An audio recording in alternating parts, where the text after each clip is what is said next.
Baru-baru ini, viral di media sosial, ternyata Pertamax hasil oplosan dari Pertalite. Kok bisa sih Pertalite dioplos jadi Pertamax dan dijual lebih mahal daripada Pertalite?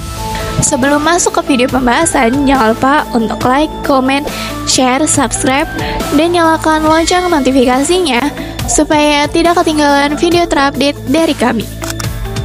Direktur Penyidikan pada Jaksa Agung Muda Bidang Tindak Pidana Khusus Kejaksaan Abdul Qohar menjelaskan, para tersangka terdiri dari 4 orang petinggi anak perusahaan PT Pertamina dan 3 lainnya dari pihak swasta.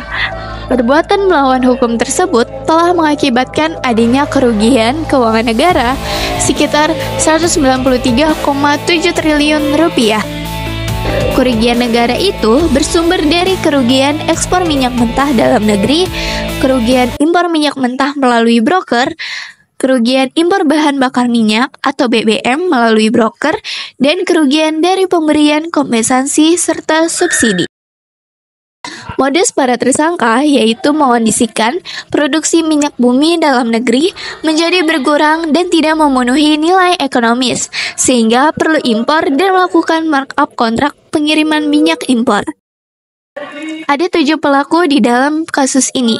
Yang pertama, Direktur Utama PT Pertamina Patraniaga. Kedua, Direktur Feedstock and Product Optimization PT Kilang Pertamina International. 3. Direktur Utama PT Pertamina International Shipping. 4. VP Feedstock Management PT Kilang Pertamina International. 5. Beneficiary Owner PT Navigator Khatulistiwa. 6.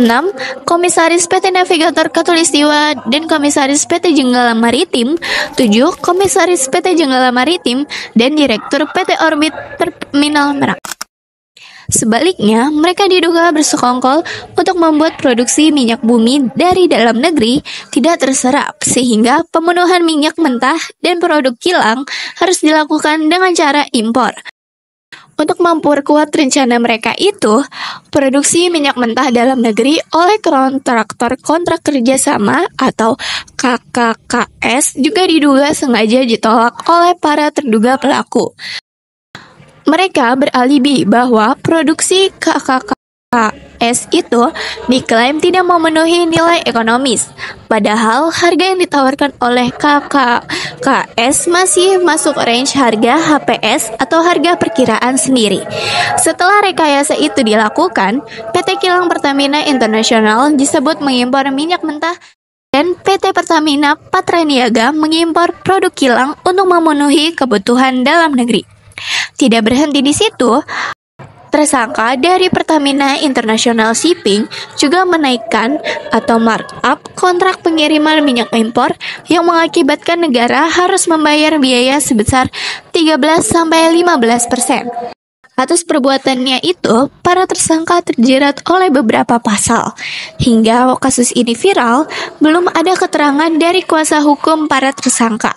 Sementara itu, PT Pertamina menyatakan akan menghormati proses hukum yang tengah berjalan. Jadi, bagaimana menurut kalian? Kira-kira hukuman apa yang pantas untuk 7 pelaku tersebut? Jangan lupa berikan tanggapanmu di kolom komentar. Juga jangan lupa untuk like, comment, share, subscribe, dan nyalakan lonceng notifikasinya supaya tidak ketinggalan video terupdate dari kami.